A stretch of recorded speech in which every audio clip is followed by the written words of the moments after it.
नारायण नारायण नारायण नारायण, देखना अच्छा अंदर है। नारायण नारायण नारायण। श्री राम जय राम जय जय राम, श्री राम जय राम जय जय राम, श्री राम जय राम जय जय राम, श्री राम जय राम जय जय राम, श्री राम जय राम जय जय राम, श्री राम जय राम जय जय राम। तो मैं बता रहा था आचार्य जी को, आज का जो पृष्ठ है राम जी, वो महाराज जी का, इसमें मतलब ये पृष्ठ सिर्फ आज का नहीं है। आज का मतलब 24 फरवरी का नहीं है, 24, 25, 26 3 दिन कंटिन्यूस चलेगा ये। तो वो आर्टिकल है महाराज जी का, तो आर्टिकल तो हो सकता है कि 6-7 पृष्ठ में होगा, उसी का कंडेंस करके 3 पृष्ठ में जो मुख्य बातें हैं, तो उसका महाराज जी ने टाइटल दिया था उस समय जब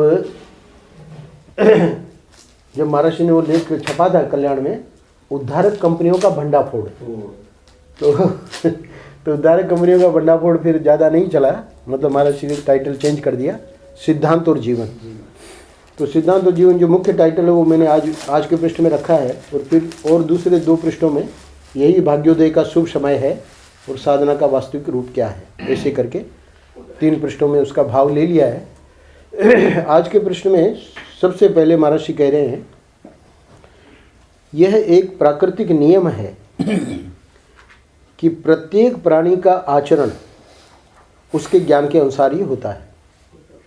जितने हम लोग बैठे हैं 6 जने, हमारा जो ज्ञान है, आचार्य जी को जो ज्ञान है, तो उसके अनुसार वो आचरण करेंगे। तो हमको लगेगा कि आचार्य जी ऐसा क्यों कर रहे हैं, है ना। श्याम जी को लगेगा भाई खावे पिए मज़ा करे, अब तो इनको ज्ञान हो गया, है ना।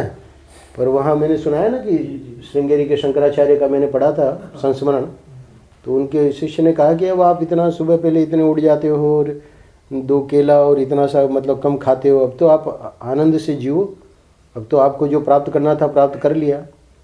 तो उन्होंने बड़ा बढ़िया प्रश्न पूछा, जिस शिष्य ने ये सुझाव दिया कि अब तो आप आनंद में रहो। बोले कि देखो तुम्हारे सामने अगर तुम्हारी मनपसंद मिठाई और गुड़ या शक्कर दे दे तो तुम क्या लेना, मनपसंद मिठाई।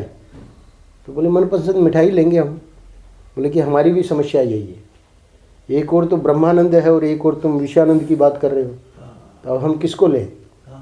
तो वो बेचारा नहीं समझ पाया था कि ये क्या होता है ब्रह्मानंद, क्योंकि थोड़ा ज़्यादा संस्कार नहीं होगा सत्संग का। तो ये एक प्राकृतिक नियम है कि प्रत्येक प्राणी का आचरण उसके ज्ञान के अनुसार ही होता है। तो हम यहाँ 1 मिनट रोक लेंगे, क्योंकि आचार्य जी उसको लगा देंगे तो अपने आप हो जाएगा वो। आपको जो करना है उसमें कमांड करना पड़ेगा बार बार। हाँ है और ये नहीं, कुछ नहीं है, वो कॉपी करने से अपने आप हो जाएगा। हाँ, क्योंकि हम लोग बैठे हैं तब तक वो अपने आप ही।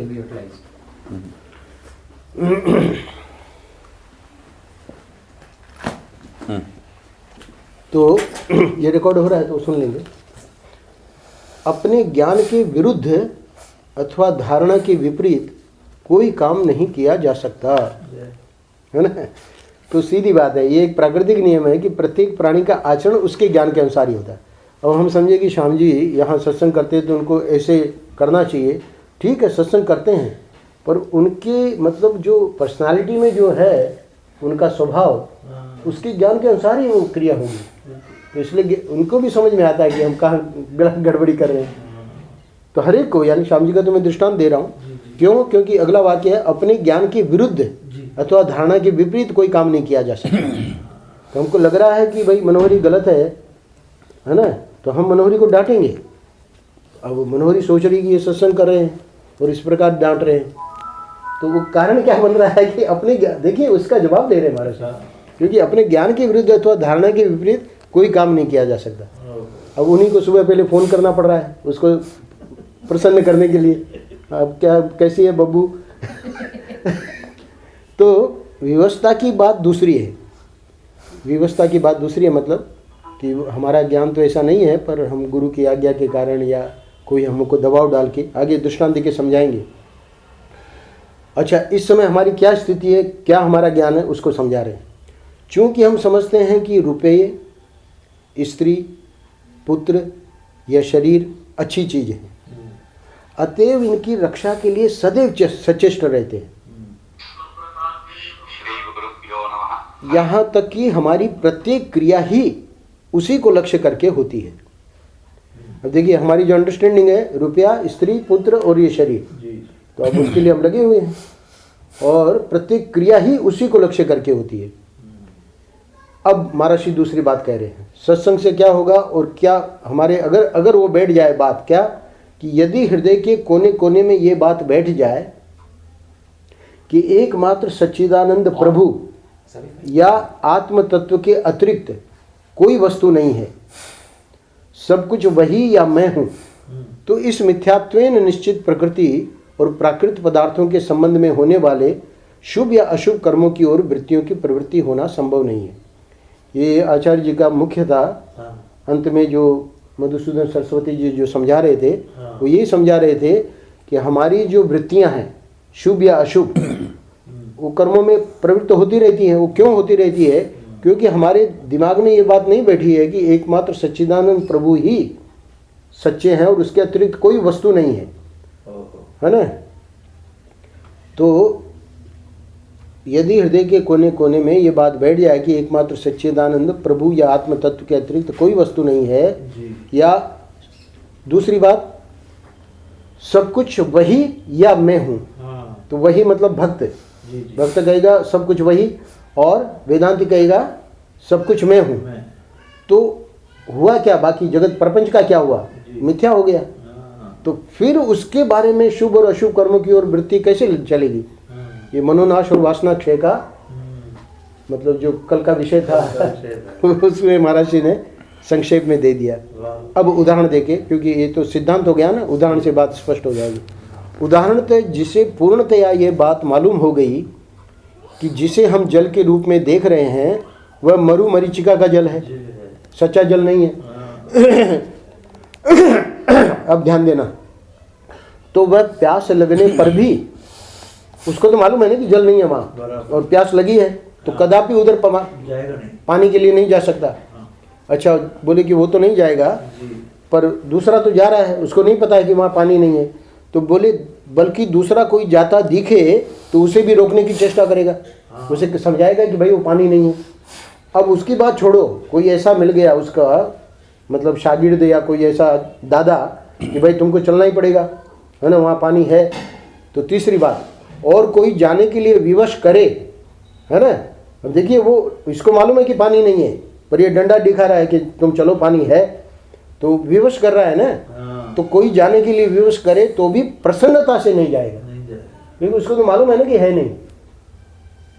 तो ये जो महात्मा लोग, वो विद्यारण्य मुनि ने समझाया है कि बहुत सी बातें हम देखते हैं कि वो कर रहे हैं, तो अपनी इच्छा से नहीं कर रहे हैं, वो परीक्षा प्रारब्ध है। वो या तो भक्त का हो सकता है या किसी मतलब शिष्य का हो सकता है, वो उस चीज में लग ही नहीं सकते। इसलिए कल एक बहुत बढ़िया बात आई थी, दत्तात्रेय जो है वो प्रतिषिद्ध मतलब कर्म है, अवधूत है ना वो, तो उनका दृष्टांत दिया प्रतिषिद्ध, यानी प्रतिषिद्ध कर्म तो कर ही नहीं सकता कोई, तो दत्तात्रेय कैसे कर रहे हैं? तो वहाँ वो प्रतिषिद्ध कर्म करने से मतलब नहीं है, वहाँ सिर्फ स्तुति की जा रही है कि ज्ञान की कितनी बड़ी स्तुति है कि ये जो है कर्म जिनको समझते हैं कि ये पाप है ये पुण्य है, वो तो सब हम लोगों की बहुत मतलब क्षुद्र बुद्धि है, वो तो इससे परे है ना। तो कहने का मतलब वो जा भी रहे हैं, हमको दिख रहे हैं कि वो जा रहे हैं पानी पीने, तो वो विवश करे तो प्रसन्नता से नहीं जाएगा। अब भाई ये नहीं मान रहा है, चलो इसको ज्ञान तो हो ही जाएगा। इसलिए महाराज का एक बहुत बढ़िया वाक्य है, बोले कि अभी तुम हमारी बात नहीं मानोगे, पर अनुभव ही तुमको पक्का कर देगा। यानी महाराज देख रहे हैं कि हम कह रहे हैं और मान नहीं रहा है। तुली बाबा का वो था ना वो शिष्य, तुली बाबा ने मना किया वहाँ विदेश जाने के लिए। तुली बाबा के दर्शन किए ना, ये सुनाते हैं राम जी, साफ गुरु मना कर रहा है, नहीं माना, जाके आया, है ना। अनुभव ही पक्का बनाएगा, यानी उसको कितने जन्म लगेंगे अभी, ये थोड़ी कि इस जन्म में हो जाएगा। जो इतनी वासना है, गुरु मना कर रहे हैं और वो जा रहा है, वहाँ जाएगा तो और वासना बनेगी। वो तो गुरु तो कि भाई इधर आवे अध्यात्म की ओर, पर व्यक्ति चलना कहाँ चाहता है। तो इसलिए विवश करे। अब समझो कि तुली बाबा को ही कोई विवश करे कि भाई आप भी चलो हमारे पास साथ में, तो बड़ा मुश्किल हो जाता है ना गुरु के लिए, क्योंकि उनको तो पता है कुछ है नहीं, धोखे की टट्टी। आचार्य जी ने वो बात बहुत बढ़िया पकड़ी, मैंने महाराज जी की संस्मरण सुनाया।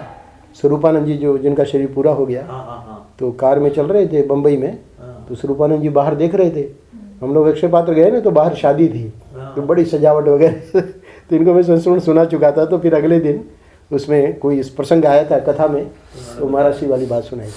तो स्वरूपानंद जी जब ऐसे देख रहे थे बाहर, तो महाराज ने उनकी पीठ पे हाथ लगाया, बोले स्वरूपानंद ये सब धोखे की टट्टी है।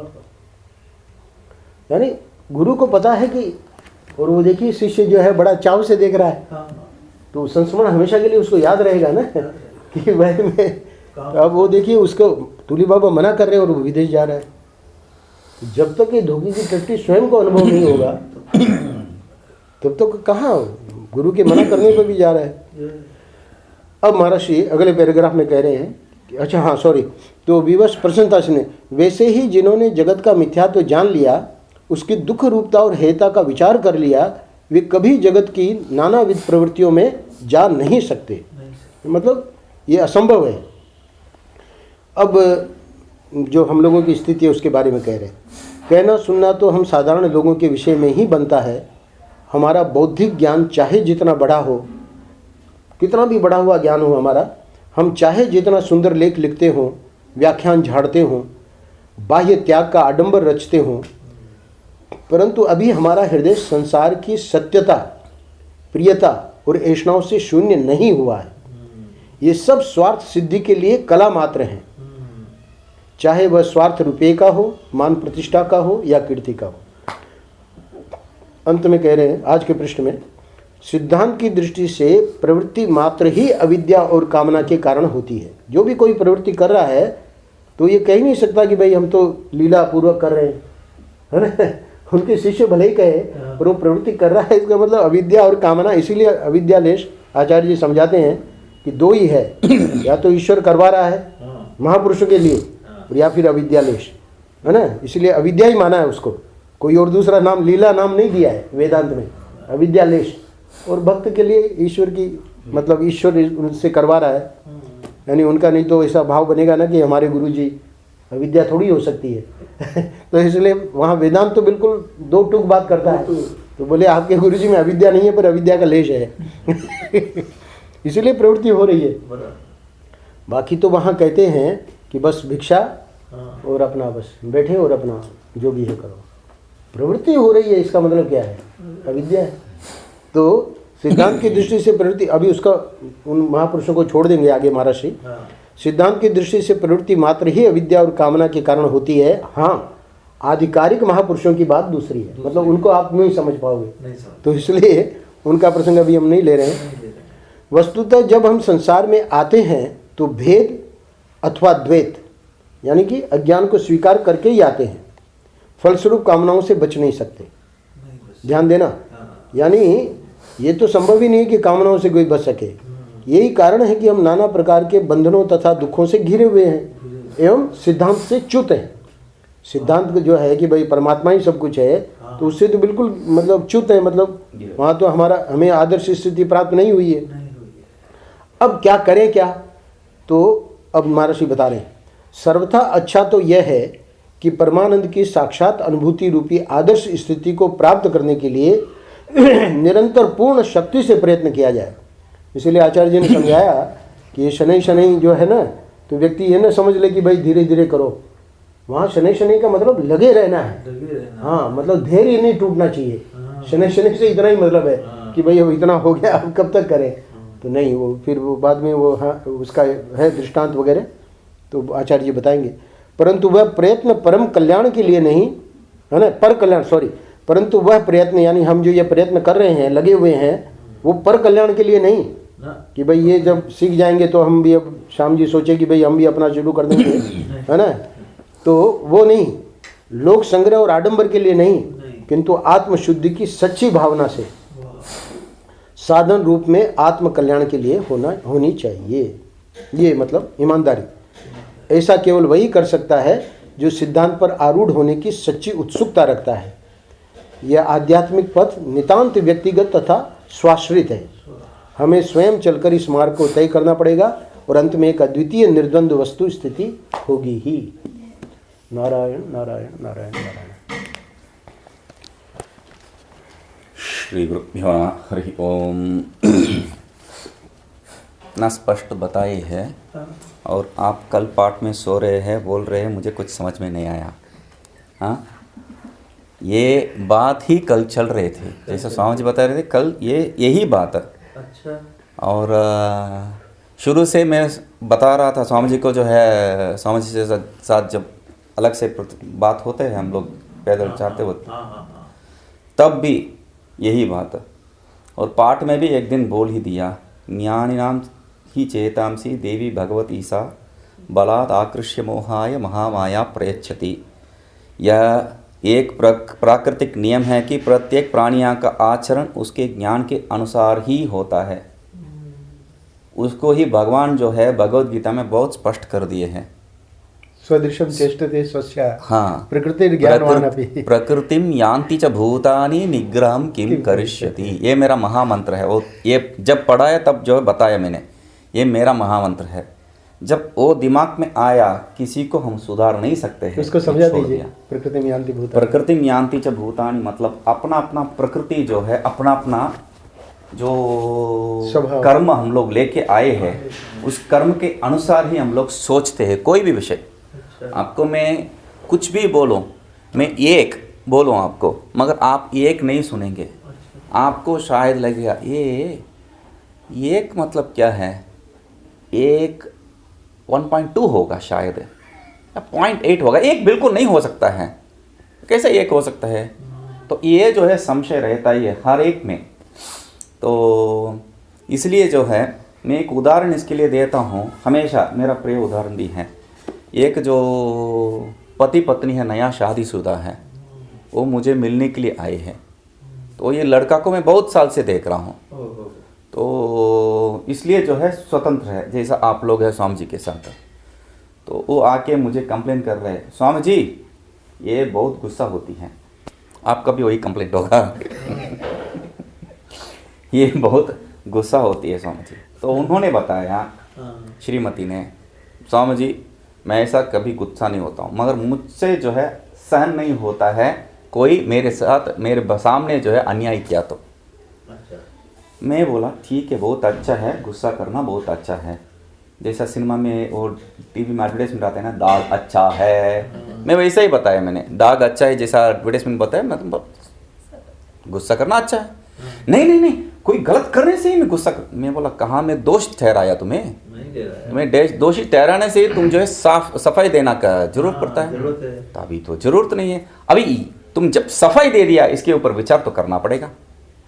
तो मैं उसको बोला देखो, तुम जो गुस्सा होते हो इनके ऊपर, तो ये जानबूझ के करता है या अनजान में करता है? दो विकल्प है। जानबूझ के करता है, गुस्सा करके कोई फायदा है? कोई फायदा नहीं है। अनजान में करता है, तब भी गुस्सा करके कोई फायदा है? कोई फायदा। अभी गुस्सा किस पे करते हो? सही बात। तो इसलिए जैसा महाराज श्री यहाँ बताते हैं, हाँ। जो कोई भी करते हैं वो उनका प्राणी का आचरण का उसके ज्ञान का अनुसार ही होता है। ज्ञान का अनुसार मतलब क्या है? हम लोग जिस काम कर्म लेके आए हैं उसके अनुसार जो है हमारा जो वातावरण, हम लोग जिनसे बात करते हैं, जो पढ़े हैं, वो सब हमारा दिमाग में जो है उसको तय करता है कैसा व्यवहार करना है। तो आपका जो पढ़ाई लिखाई कम होगा, दूसरे का पढ़ाई लिखाई ज़्यादा होगा, पता नहीं है, उसके अनुसार वो वही ठीक है। अभी आकाश क्या है, आकाश कौन सा रंग है? नीला रंग है, तो हम तुरंत बता देते हैं। जो पढ़ाई लिखा है वो बताते हैं नीला रंग नहीं है, उसमें रंग कुछ नहीं है बोलते हैं, तो वो ठीक है या आप ठीक है। तो यहाँ गलती कोई नहीं है। तो वो बात उसके बाद जो है, और स्वामी जी यहाँ पर बता रहे थे वो वासनाक्षय और जो है मनोनाश के बारे में। ये शुरू से ही पाठ में, कल सिर्फ नहीं है, शुरू से ही पाठ में वही चल रहा है। तो और यहाँ जो उदाहरण बता रहे थे स्वामी जी, उसके लिए उदाहरण बताएंगे बोल के। तो एशनात्रयेषु मान किसके लिए स्वामी जी? सिद्धांत की दृष्टि से प्रवृत्ति मात्र से अविद्या कामना, काम अविद्या प्रकृति मात्र के लिए जो है कोई भी प्रवृत्ति है वो अविद्या मात्र का ही होता है बोल के। तो कल का प्रसंग में जो है ऐसा विषय आया था। तो उदाहरण भूल गया मैंने। उदाहरण किस लिए पूछ रहे थे स्वामी जी? अपना भी 60 अच्छा। सिंड्रोम चल रहा है ना। नहीं, अच्छा। कोई बात नहीं। तो जो है वहाँ पर हम लोग जैसा जो है निषिद्ध कर्म कोई कर रहा है, बताए थे स्वामी जी, निषिद्ध कर्म जैसा पूछते हैं नारद जी जो है, दत्तात्रेय का क्या निषिद्ध है हम लोग नहीं जानते, भले नारद जी जो है किए है, जाके सबके बारे में बोलते हैं उल्टा सीधा। तो दुर्वास जो है गुस्सा हो गया तो तुरंत पानी शाप दे देते हैं, पानी उठा के। तो ये जो है बात, वो ज्ञानी पुरुष हम लोग ऋषि क्यों मानते हैं? ये तो ब्राह्मण ऋषि है, ब्रह्म ऋषि है, और वो जो है देव ऋषि है। देव ऋषि नारद और ब्रह्म ऋषि दुर्वास, ये क्यों बताते हैं हम लोग? तो यहाँ पर स्वामी जी जो कह रहे हैं आधिकारिक महापुरुषों के बाद दूसरी है, यहाँ पर उनका उदाहरण नहीं लेना चाहिए। वो गुस्सा कर रहे हैं इसलिए हम भी गुस्सा कर सकते हैं, और वो जो है दूसरे के बारे में बात कर रहे हैं इसलिए मैं भी बात कर सकता हूँ। ये जो बात गलत है, क्योंकि जैसा बताया अविद्या एक जो है आपका अविद्यालेश, एक जो है आपका आगे का प्रवृत्ति का कारण हो सकता है। दूसरा क्या है? ईश्वर प्रेरणा। ईश्वर जो है आपसे यही चाह रहे होंगे, तो तब क्या होगा? ये भेद होगा। ये नारद का कोई भी ऐसा जो है उल्टा सीधा जो बात है, वो कोई भी बात, एक बात को ले लीजिए, अंतिम में जाके वो अच्छा भलाई में ही हुआ है, कोई दोष में नहीं हुआ है। सही बात है। इनका गुस्सा भी कहीं दोष में नहीं हुआ है। तो हम लोगों का क्या है, जो भी होता है तुरंत छोड़ के चले जाते, रिश्ता छोड़ के चले जाते तुरंत। तो हमारा सब प्रवृत्ति दोष पे ही संपूर्ण होता है। उनका जो है दोष दिखाई देता है, हमारा संपूर्ण जब होता है बहुत मंगलमय कल्याणमय ही होता है। तो ये बात आधिकारिक महापुरुषों के बाद दूसरी ही है। तो हम लोग जो है जितना हम लोग प्रवृत्ति करते हैं, जैसा शास्त्रों में बताया गया विषय और ये जो भक्ति इत्यादि विषय, उसको पकड़ के अच्छा गुरु मिल गए है तो सुनना चाहिए, उनको रुलाना नहीं चाहिए। तो हमारे कर्म ही ऐसे हैं तो क्या करें? क्या करें? प्रारंभ उनका प्रकृति ऐसा है तो वो भी नहीं करना चाहिए, वो कुछ कर नहीं सकते हैं। तो ठीक है, तो इसलिए जो है कल्याणकारी जो है प्रकृति उनका हो भी सकता है, नहीं भी हो सकता है। ये महात्मा लोग क्या है, वो अपने काम देखते हैं। जैसा जो है एक उदाहरण देखते हैं दक्षिण में, एक महात्मा जो है मंदिर में चुप बैठता है, कुछ नहीं काम करता है। रोज पुजारी जो भोग अर्पण करता है उसमें से पहले जो है एक टिफिन बॉक्स में वो रहता है ना ऐसा, और भरपूर एक बॉक्स का जो है वो, हाँ वैसा जो है 2-4 होगा, उसमें विभाग होगा। एक जो है पुजारी के लिए, एक जो है वो जो सेवा करने वाले के, ऐसा जो है एक भाग एक के लिए। तो उसमें जो है एक भाग पुजारी उनको देके जाता है। तो राजा आके देखा ये तो कुछ काम ही नहीं कर रहा है, इसको क्यों देना है? तो नहीं महाराज जी, वो अच्छा व्यक्ति है, साधु है, तो कुछ काम ही नहीं कर रहे।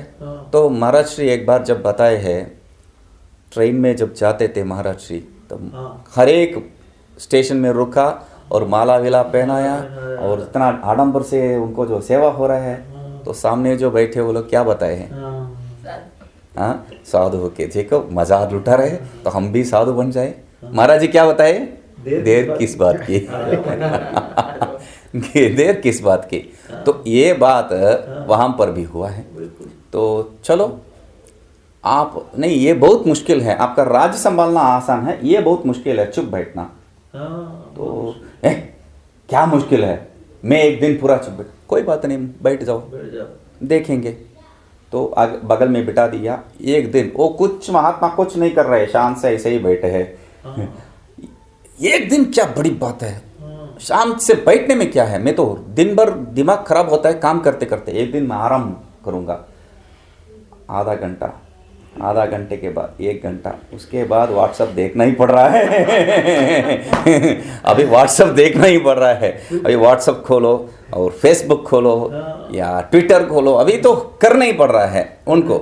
ये देख रहा है अभी, नहीं 1 घंटा 2 घंटा अभी जो है नहीं होगा भाई, अभी किसी को फ़ोन करना ही पड़ेगा मुझे। तो ये बात जब आया है, तुरंत राजा उठा और बोला आज से इनको 1 नहीं देना है। महाराज अभी तो आप तो देख लिए है, उतना आसान नहीं है, नहीं इनको 2 दे दो, आज से इनको 2 दे दो।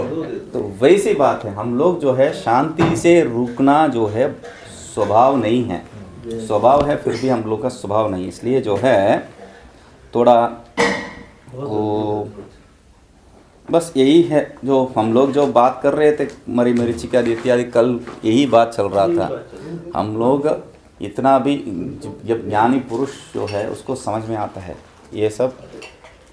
ये धोखे के टट्टी स्वामी जी जो बताए, मेरा दिमाग में इतना बढ़िया से बैठ गया। और जब वहाँ जो है एक वहाँ पर ऐसा एक विषय बना, मैं उसको बोल दिया और मेरे दिमाग में सिर्फ नहीं है, सबके दिमाग में बैठ गया। क्यों? मैं वहाँ बोल रहा था धोखे का टट्टी बोल के।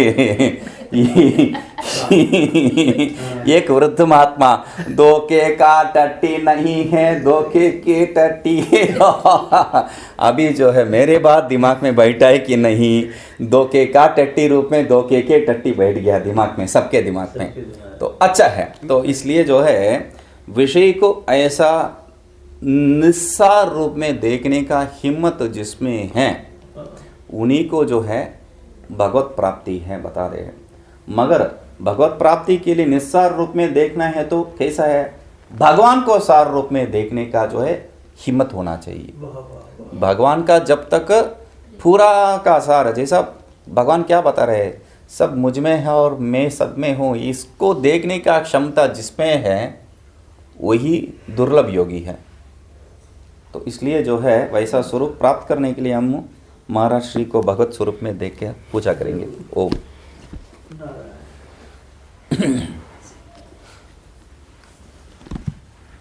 दबा दीजिए।